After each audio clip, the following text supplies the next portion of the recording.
অবশেষে ইসলামী আন্দোলনের জন্য আসন ফাঁকা রেখে ২৫৩ আসনে প্রার্থী ঘোষণা করেছে জামায়াত সহ ১১ দলীয় নির্বাচনী ঐক্য। এর মধ্যে জামায়াত ১৭৯, জাতীয় নাগরিক পার্টি ৩০, বাংলাদেশ খেলাফত মজলিস ২০ আসনে প্রার্থী দেবে। আধিপত্যবাদ মুক্ত নতুন বাংলাদেশ গড়তে এসব প্রার্থীদের বিজয়ী করার আহ্বান জানান জোটের শীর্ষ নেতারা, জানাচ্ছেন নূর হোসেন। কয়েকদিন ধরে দফায় দফায় বৈঠকের পর অবশেষে ১১ দলীয় নির্বাচনী ঐক্যের আনুষ্ঠানিক সংবাদ সম্মেলন। বেশ কিছুক্ষণ অপেক্ষার পরও সংবাদ সম্মেলনে উপস্থিত হয়নি ইসলামী আন্দোলন বাংলাদেশ।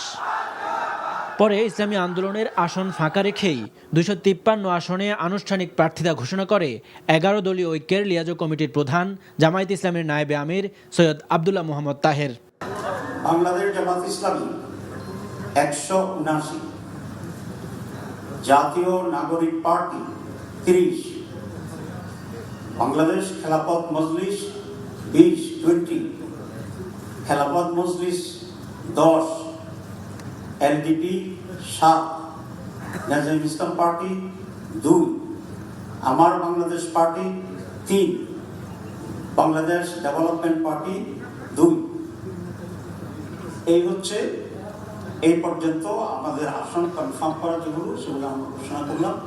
দেশের মানুষের দীর্ঘদিনের মুক্তির আকাঙ্ক্ষা ধারণ করে নতুন বাংলাদেশ গড়তে কাজ করার অঙ্গীকার করেন জোটের শীর্ষ নেতারা। আমাদের সেই গণ অভ্যুত্থানের আকাঙ্ক্ষিত বাংলাদেশ, আমাদের মহান মুক্তিযুদ্ধের সাম্য, মানবিক মর্যাদা এবং সামাজিক সুবিচারের বাংলাদেশ, এবং আমাদের ১৯৪৭ সালের যে আজাদির লড়াই, সকল ঐতিহাসিক লড়াইকে ধারণ করে আমরা এই আসন্ন নির্বাচন এবং গণভোটে একত্রে কাজ করব। সারা দেশের আমাদের প্রতিটি আসনে ওয়ান বক্স পলিসির মাধ্যমে এই ১১ দলীয় নির্বাচনী ঐক্যের পক্ষ থেকে যাকে যেই আসনে মনোনীত প্রার্থী হিসেবে চূড়ান্ত ঘোষণা দেওয়া হবে তার পক্ষে সম্মিলিতভাবে আমরা সকল দলের নেতাকর্মী এবং দেশবাসীকে একসাথে কাজ করার উদাত্ত আহ্বান জানাবো। এইখানে যদি নিজের পায়ে নিজে কুড়াতে পারেন, আপনাদেরকে কেউ সাহায্য করতে পারবে না। দিল্লির দাসত্ব থেকে আমরা বেরোতে চাই। এখানে মুক্তিযোদ্ধা এবং ২০২৪ সালের সংবাদ সম্মেলনে জামায়াত ইসলামীর আমির বলেন, জুলাই বিপ্লবকে যারা ধারণ করে তারা সবাই ঐক্যবদ্ধ। দুর্নীতিমুক্ত বাংলাদেশ গড়ার মাধ্যমে শহীদদের ঋণ পরিশোধের অঙ্গীকার করেন তিনি।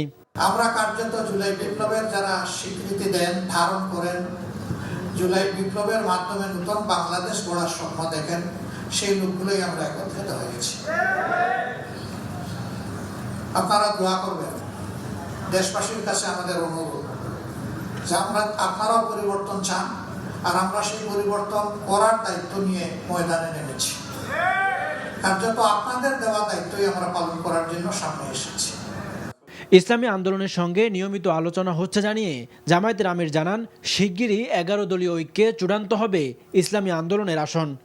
নূর হোসেন, এনটিভি নিউজ, ঢাকা।